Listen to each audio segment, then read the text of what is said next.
Eu estava aqui agora dando uma olhada nos temas, alguns dos temas para abordar aqui no canal, e me levantou uma questão agora interessante depois de ouvir um debate aqui que estava acontecendo, e aí eu resolvi falar sobre esse assunto. Na verdade eu nem sei por onde começar, nem sei qual é o assunto, mas eu vou falar simplesmente. Eu vou falar algumas coisas e contar algumas coisas e tentar chegar em algum lugar, porque eu não faço a menor ideia de para onde é que vai esse vídeo. Não programei, a maioria dos vídeos tem um roteiro, inclusive, né? Esse aqui não tem nada, não sei para onde vai chegar isso.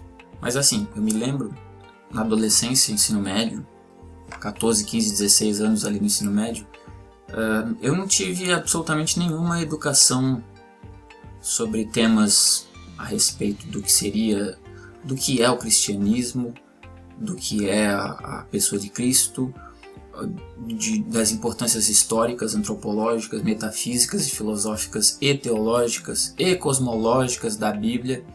Não tinha o menor conhecimento. Por quê? Porque o nosso ensino médio hoje em dia, vocês sabem como é que é, né? O ensino religioso é quase extinto e você sai dali do ensino médio basicamente um ateu militante de esquerda. Essa é a grande realidade. Foi assim que eu saí dali. Foi assim que todos os meus colegas saíram, né? Eu tive um professor de história que ele dizia que Che Guevara pegou nas armas e ele pegou no giz, mas que a luta dos dois é a mesma, uma luta pelo comunismo. E eu realmente caí nesse conto aí, né? De que o capitalismo é o mal opressor do mundo, que cria desigualdade e que nós temos que buscar um mundo igualitário sem desigualdade social e quem vai nos proporcionar isso é o comunismo. Eu caí nessa onda e também, sem um estudo mais teológico, mais bem elaborado nos colégios, e com aquele cientificismo pragmático meio clichê, né? Porque se a gente for ver, os grandes cientistas eles iam muito mais além da ciência pragmática, né? A ciência ela não pode se restringir, ela não pode se fechar. A ciência são verdades provisórias, então você tem que estar aberto. Um cientista ele pode no máximo ser um agnóstico, porque um cientista que se considera ateu ele já está se fechando dentro de uma verdade, e a ciência, a verdade da ciência é que a verdade é provisória, é um evoluir do conhecimento, ciência e filosofia. O agnóstico é aquele que diz, olha, não sei, talvez sim, talvez não sei se Deus existe, ou sim ou não. Ele se coloca na dúvida. Então, um cientista, no mínimo, tem que ser um agnóstico. Senão ele se fecha demais no conhecimento dele. A gente vai ver que os grandes cientistas, Newton, Galileu, os hermetistas do final da Idade Média, como, por exemplo, Giordano Bruno, e grandes outros sábios, eles não tinham limites para o conhecimento. O conhecimento deles ia muito mais além do que esse cientificismo pragmático que foi se desenvolvendo no mundo contemporâneo, que é bom para gerar tecnologia, para gerar esse mundo contemporâneo tecnológico, né? Pragmático, objetivista, materialista, tem os seus pontos positivos e negativos. Agora, se você quer alcançar o todo do conhecimento, chegar no final da brincadeira, você não pode se fechar nesse processo. Então, temos que conhecer de tudo, absolutamente. Na escola eu não conheci de tudo, porque a parte teológica e metafísica ficou defasada, né? Então eu saí de lá um militante de esquerda ateu. É isso. E numa convicção de que aquilo ali era absoluta verdade. Eu vi os crentes indo para a igreja e falava, meu Deus, mas em pleno século XXI, virada do século, né? Isso aí é entrada aí no século XXI. Como é que pode os caras irem para a igreja e ficar lá cantando e louvando a um Deus que na verdade é uma muleta dele que eles precisam ali, né? Ou seja, se encontram naquela igreja pessoas fanáticas, pessoas completamente ignorantes que não tiveram esse conhecimento científico. Não existe Deus, não existe nada disso, está tudo muito comprovado, a ciência está aí, já explicou tudo, os fenômenos são todos naturais. Como é que os caras ainda estão em pleno século XXI dentro de uma igreja berrando que nem uns loucos, fanáticos, com um pastor que para mim era simplesmente alguém querendo ganhar dinheiro em cima de trouxas. Para mim todas as igrejas evangélicas eram isso, independente de qual. Aí a gente ainda vê essas grandes igrejas na televisão, donas de grandes patrimônios, né, como a Record, do Bispo Macedo. Você começa a achar que todas as igrejas são grupos de pessoas fanáticas, ignorantes, sendo adestradas como ovelhas, ainda usam até essa parábola da ovelha, né, como ovelhas por um pastor corrupto e tal. E tudo ia indo muito bem, tranquilo. As minhas verdades estavam bem sólidas, eu saí lá pronto. O mundo é ateu, o naturalismo explica tudo. Vivemos num mundo capitalista opressor e eu tenho que buscar a propagação do comunismo, então era um comunista ateu. Aí entrei na universidade no curso de filosofia. Curioso, eu acabei entrando no curso de filosofia e lá eu fui conhecer a filosofia medieval. Uma professora muito legal que era a única que ensinava filosofia medieval, porque a filosofia medieval dentro das universidades públicas hoje em dia ela é muito desvalorizada, né? Quase, acho que deve ter universidade que nem tem filosofia medieval, porque não há interesse em explorar essa área do conhecimento. A teologia ela é muito esquecida porque prevalece hoje em dia a filosofia antropocêntrica, ateia, né, que se desenvolveu junto com a própria ciência, né? Então a filosofia é ateia.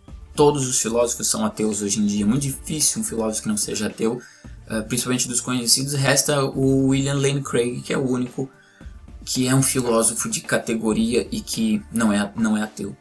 Com essa professora de filosofia medieval eu entrei nessa disciplina, iam ser 6 meses, no final acabei fazendo 1 ano dessas disciplinas da filosofia medieval. E lá eu conheci autores como Santo Agostinho, Tomás de Aquino, Abelardo, Santo Anselmo, que eu acho maravilhoso, o próprio Bispo Ambrósio, uma série de filósofos medievais, e eu comecei essa professora é que me alertou. Ela começou a passar alguns textos para nós e mostrar a questão, já um dos primeiros preconceitos que eu nunca imaginei que isso fosse dessa forma.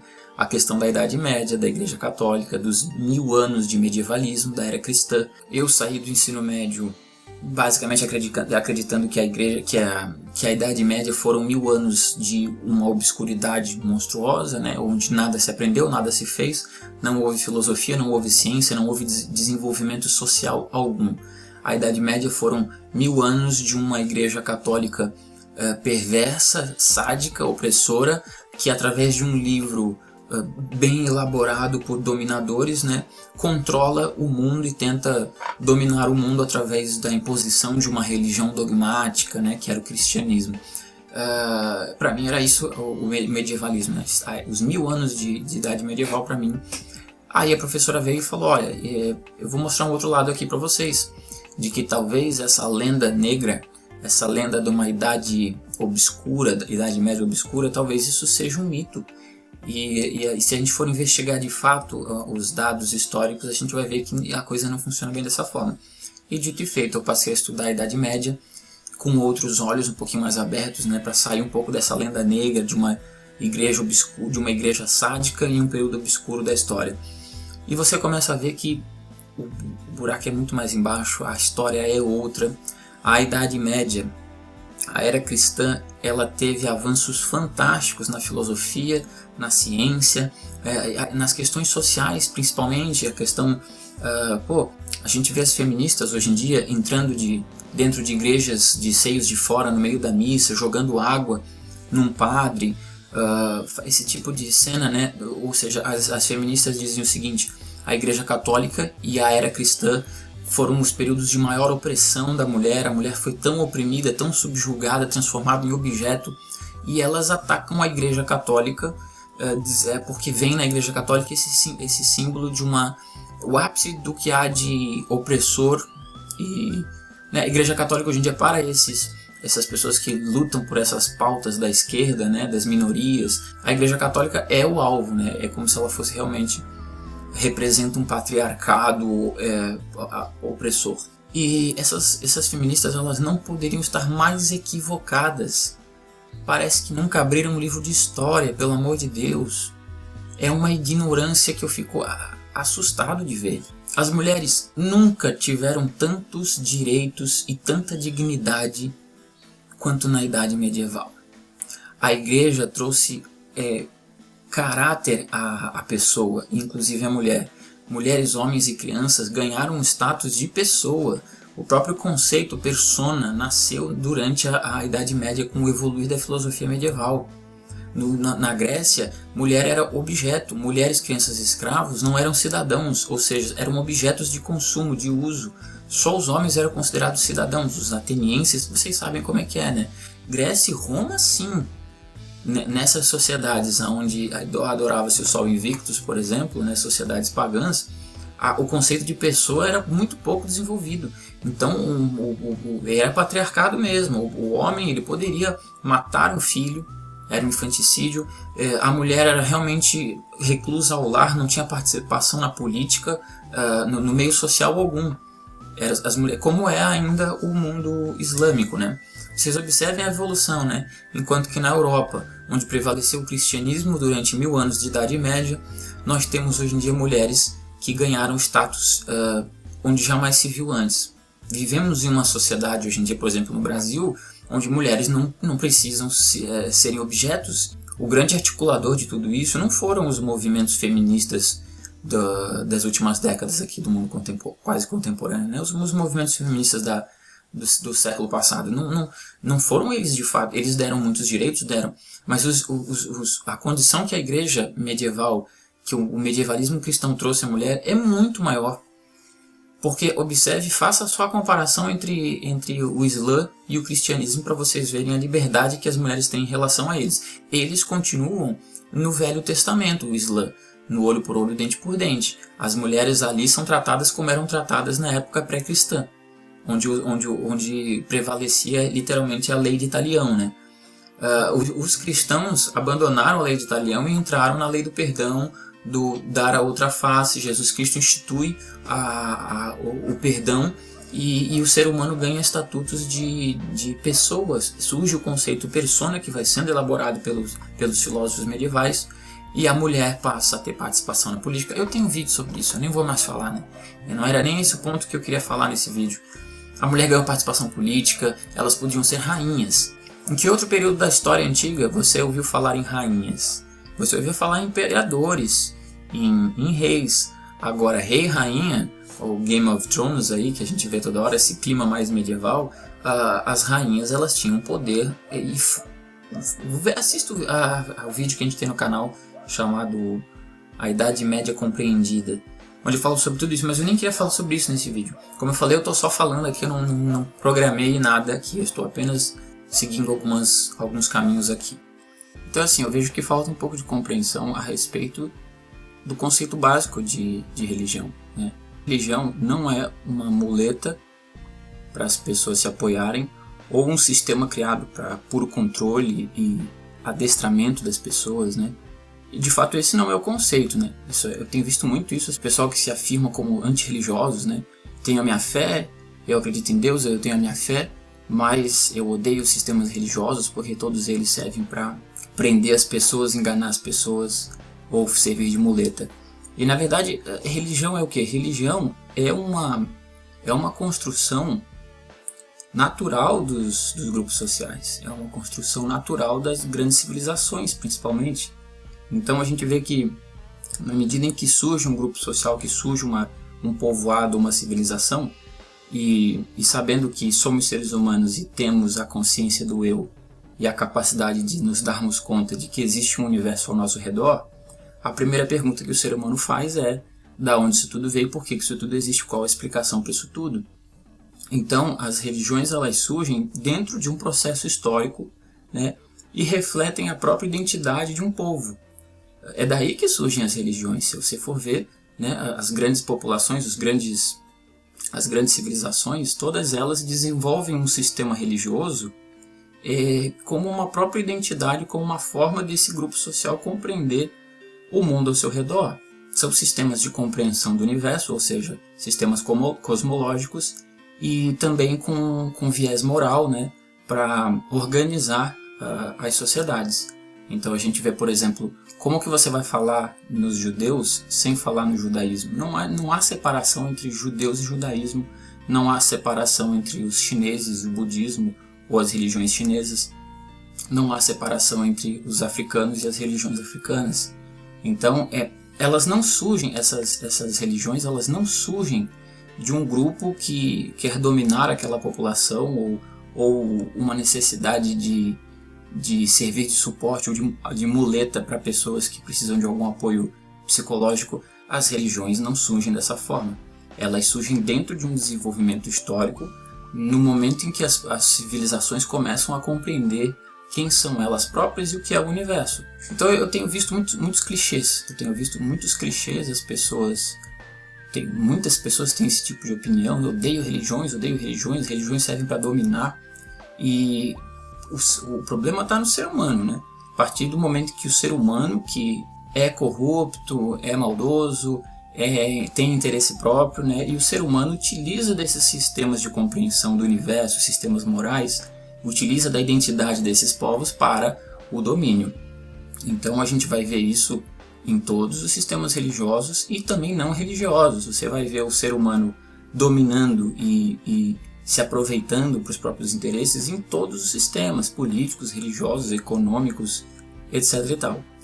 Outra questão também que eu vejo pertinente a esse assunto é a questão quando tem muita gente que fala assim: a Bíblia é um livro criado para enganar as pessoas, a Bíblia é um livro que eu não posso confiar porque é um livro muito antigo, tem mais de 2000 anos, então ela provavelmente já foi adulterada em vários momentos e não há confiabilidade nenhuma na Bíblia por ser um livro antigo, já foi adulterado, é um livro escrito, eu vejo até pessoas dizendo que é um livro que foi escrito por pessoas ignorantes, que não sabiam, não tinham uma compreensão do mundo, e então a Bíblia é cheia de falácias, cheia de mentiras, cheia de fantasias, um livro que deve ser ignorado porque é simplesmente um livro criado para o domínio, para o adestramento das pessoas. Isso é o maior equívoco, isso é o maior engano. Eu já trabalhei em alguns vídeos aqui sobre o processo histórico de construção da Bíblia, a importância histórica da Bíblia, a importância cosmológica, filosófica, teológica da Bíblia, que é um livro dos mais antigos que nós temos acesso. É um livro que reúne mais de 60 livros que foram compilados em um processo histórico que vai de Moisés, iniciando Gênesis, até os livros do Novo Testamento. É um livro extremamente rico. Aí o seguinte, existem possíveis adulterações? Sim, não vou excluir essa possibilidade. Claro, no livro de 2000 anos pode ter havido adulterações. Agora o seguinte, se você pegar a República de Platão, ou a Ética Nicômaco de Aristóteles, ou os escritos de Parmênides, que quase todos foram perdidos, esses livros são tão antigos quanto a Bíblia. Agora eu não vejo as pessoas martelando e dizendo: não, eu não vou ler a República de Platão porque é um livro que foi escrito há 2000 anos atrás, foi traduzido para diversas línguas, com certeza perdeu-se coisas, colocaram-se coisas, foram adulteradas, então não, eu não vou ler esse livro falacioso aí que o Platão escreveu há 500 anos antes de Cristo.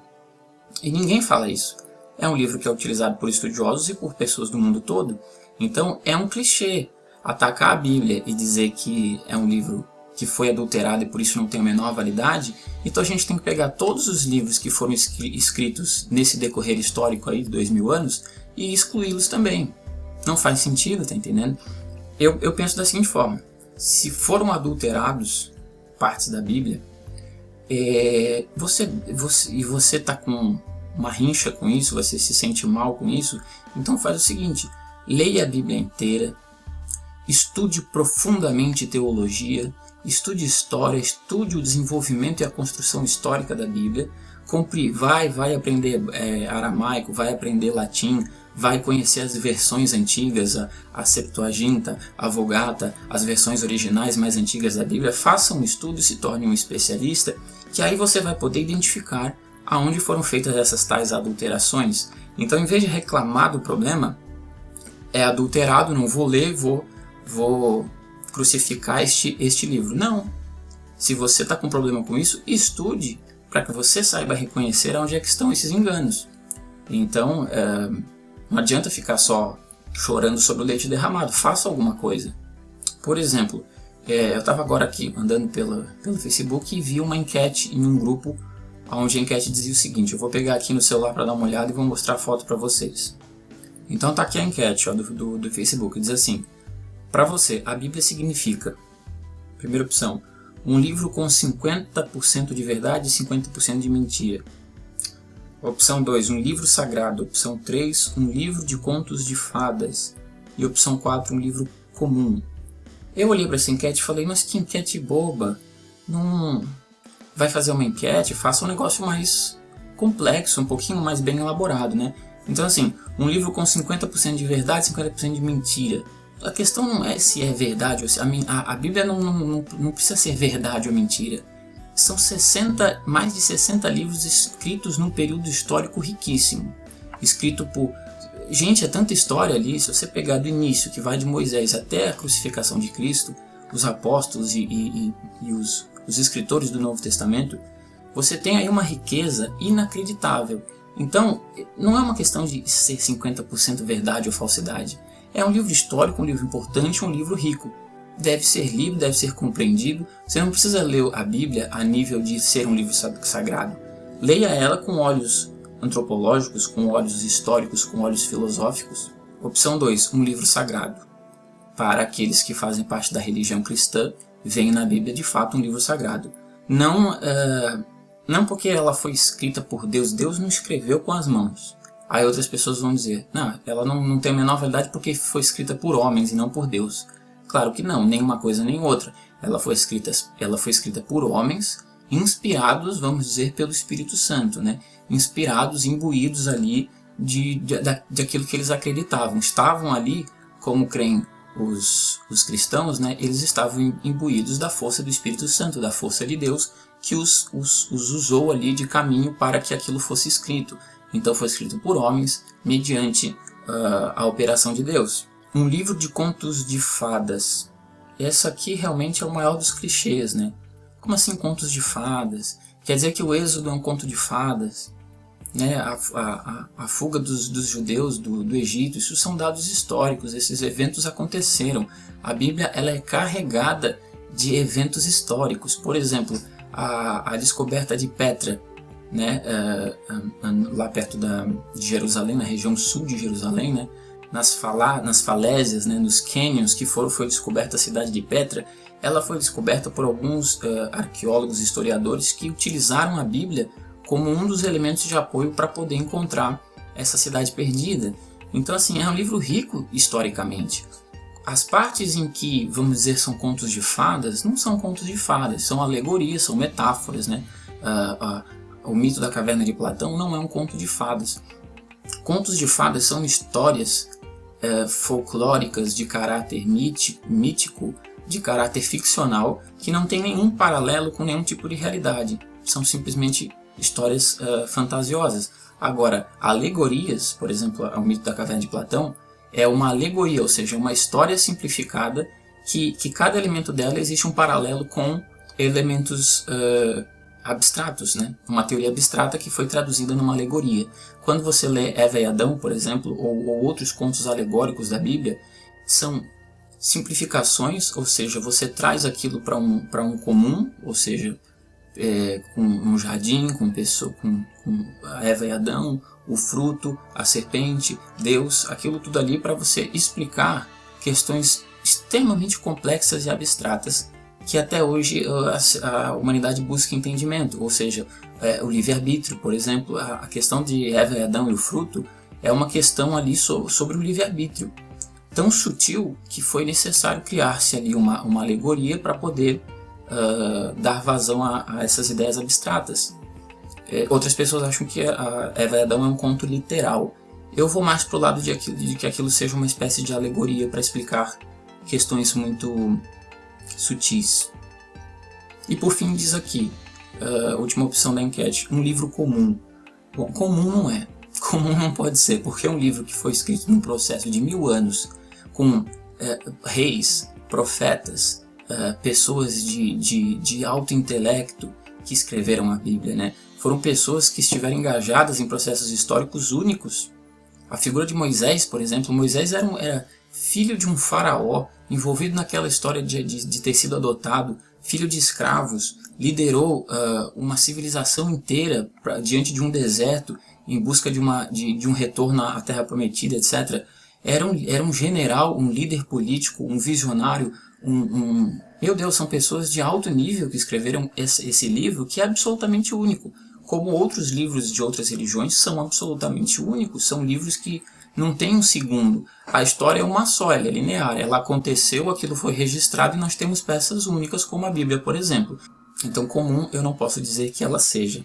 Bom, gente, a proposta foi essa. Esse vídeo aqui eu falei um pouco sobre cristianismo, sobre a Bíblia, sobre alguns dos clichês que eu vejo por aí afora, a visão comum que as pessoas têm sobre esses assuntos e que eu acho que elas têm que estudar um pouquinho mais para poder construir melhor argumentações e um entendimento melhor sobre todos esses assuntos, sobre de fato o que é o cristianismo histórico, qual a importância histórica da Bíblia, como que ela foi construída num processo de quase 1 milênio de construção, livros separados, Septuaginta, traduzida para o latim, forma-se a Vulgata, até todos esses livros serem reunidos, isso já passa de Cristo. É um processo histórico muito rico. Então, eu só quis abordar aqui esses assuntos que eu vejo sempre. Eu poderia continuar falando aqui, eu queria falar também sobre a visão leiga que as pessoas têm do cristianismo, que eu já tive também quando mais jovem, essa visão de que o cristianismo é simplesmente uma muleta para fanáticos, pastores corruptos e padres pedófilos, uma igreja católica possessiva e opressora, e uma igreja evangélica voltada para lavagem de dinheiro e fanáticos religiosos. Isso são clichês do senso comum. O cristianismo não se reduz nem perto a esses clichês, tá entendendo? A igreja católica não se reduz a isso, a igreja evangélica não se reduz a isso, e o cristianismo histórico muito menos. Então, eu espero que vocês tenham gostado e um grande abraço, a gente se vê no próximo vídeo.